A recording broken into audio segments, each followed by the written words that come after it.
Hello, welcome to the channel and thanks for watching. It is finally completed. The HeroQuest starter set, all the scenery is completely done. So this is video 12 in the How to Paint HeroQuest series. Actually the 13th video of HeroQuest I've done, because I did the first video on how to play it way before I put any paint on the models.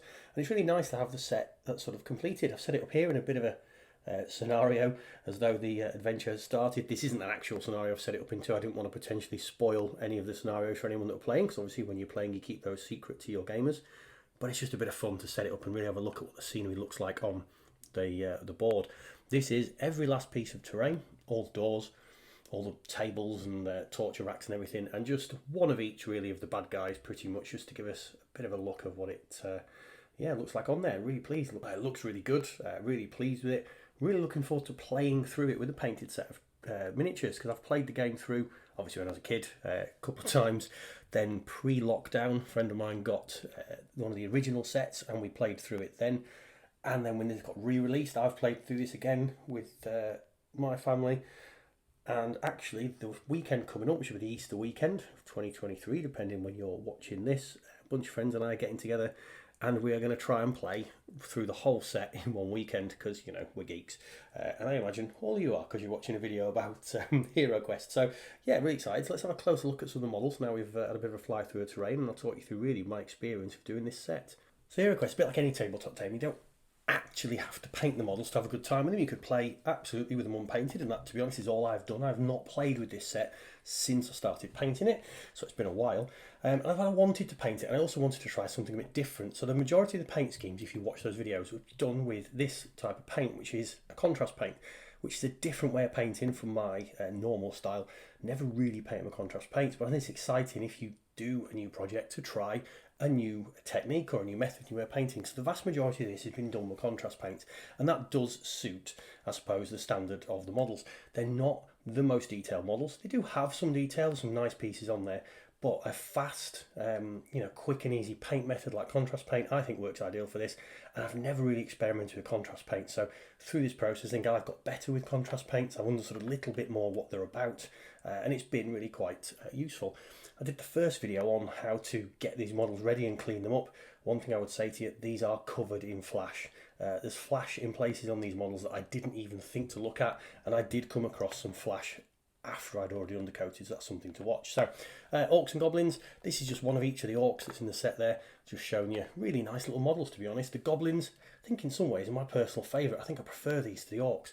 Very, very characterful. Again, not too much detail on them, but just enough to make them interesting. So, again, really quite nice. We've got the mummies and the skeletons. I quite enjoyed these techniques, including one of the fastest paint schemes I've ever done. So these are just some examples of those there. I would say these are my favourite bad guy models in terms of the character to them, because they don't need a lot of detail on them. I think with the orcs and goblins you could be let down a little bit if you're used to playing in other wargaming systems, but these, I really liked them. To be fair, I liked pretty much all of the models, if I'm entirely honest.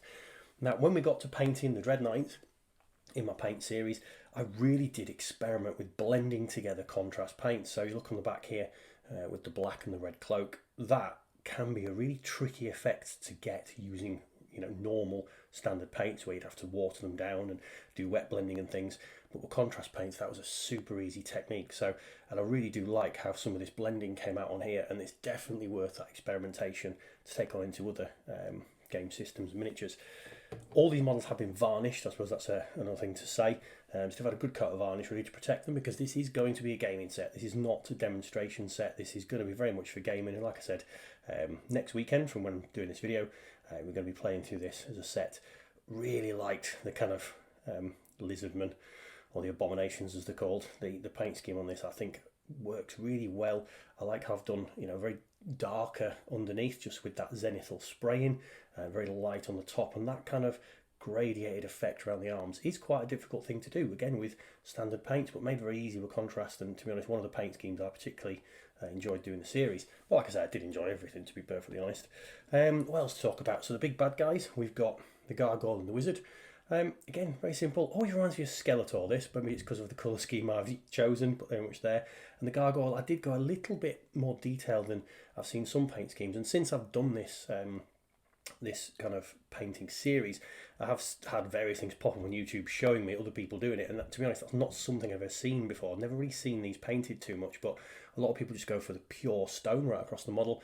I thought it was a bit more interesting having some metallic pieces.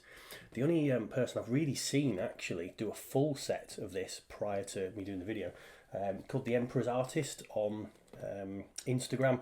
He sent me through a few shots of his set doing there, so some really nice stuff. Check him out, he's done some really good pieces on there.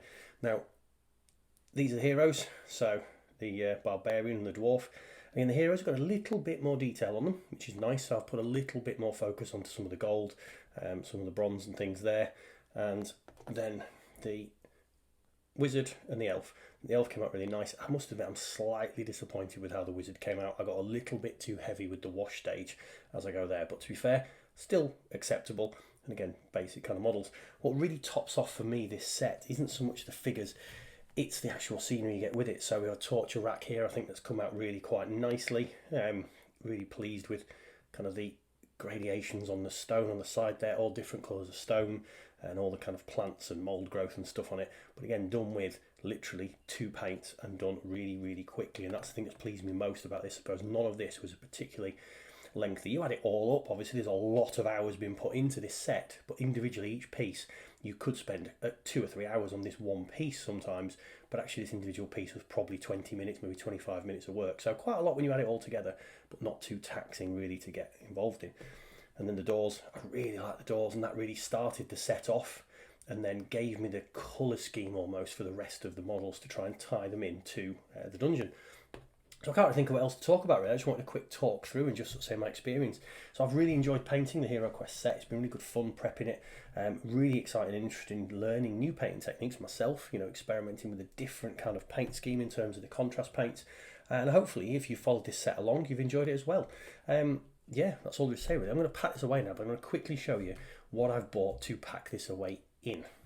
Okay, so this is what I've bought to store the set in. If you've watched my first video in the How to Paint series where I talked about I didn't want to put the models back in the black plastic set that you get with it because it flexes them, it bends them and it scrapes, so it might lose some paint and damage the models.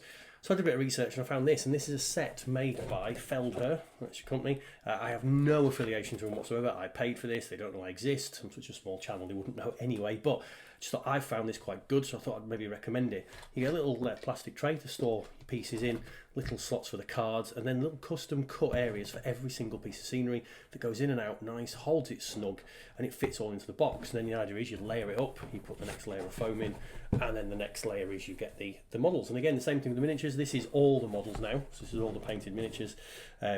So all the different orcs and everything in there, you've got some space for your dice. Again, keeps everything nice, slightly taller section for the barbarian, for example. And just, yeah, I think it's going to really protect the set because you put a lot of time and effort into these, you don't want them damaged. And then when that piece is done, you put the top on, and then you've got space in the box for the boards and the rest of it, and then it closes up into its own box. So yeah, just thought I'd share that, just sort of something interesting you might want to have a look at. There are a few different creators of foam out there, but I did find just on research the Feldherr stuff's the stuff they recommended, and they do it for all the expansions as well. And on the topic of expansions, I have no idea if I'm doing them or not. A few of you have asked and said it'd be interesting. Again, a friend of mine has bought some of the expansions. Maybe I will. So yeah, watch this space of us if you enjoyed that. So if you have enjoyed this series of videos on the HeroQuest set, look, thanks for watching. I hope you have enjoyed them. Like, comment, subscribe, all that kind of YouTube jazz. Keep watching the channel. Obviously there's other stuff on there, whether it's 40k, bit of bolt action, whatever, and I may or may not at some point get back to HeroQuest. So hope you enjoyed that. Thank you all for watching.